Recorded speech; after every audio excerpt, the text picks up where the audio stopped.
खबर शामिल करते हैं गुजरावाला से। अशरफ जाहिद मुगल की रिपोर्ट के मुताबिक जीटी रोड शेरावाला बाग पर मुकम्मल ट्रैफिक जाम और वार्डन वाले ट्रैफिक पुलिस कहीं भी नजर नहीं आ रहे। वो जब भी कभी नजर आए तो कहीं ना कहीं चालान करते ही नजर आते हैं। ट्रैफिक के फ्लो को रवान रखने के लिए कभी इनकी कोई काविश नजर नहीं आती। कैमरामैन अली रजा भट्ट के साथ अशरफ जाहिद मुगल, नुमाइंदा न्यूज़ 4 गुजरावाला।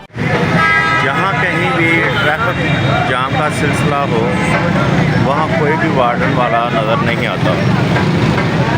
वार्डन वाले सिर्फ चलान करते बदलाखोरी करते हुए नज़र आते हैं। आज भी इधर जीटी रोड पे ट्रैफिक जाम है। नाज़रीन, हम शेरावाला बाग में खड़े हैं, शेरावाला बाग फाटक में खड़े हैं। टोटल ट्रैफिक जाम है लेकिन वार्डन वाला कोई नज़र नहीं आ रहा। वार्डन वाला आपको जहाँ भी कहीं नज़र कभी आ जाए तो कहीं ना कहीं चलान करते हुए ही नज़र आएगा। टोटल देखें, ये ट्रैफिक जाम है, टोटल ट्रैफिक जाम है। जीटी रोड बंद है मगर कोई भी वार्डन वाला आपको नज़र नहीं आएगा।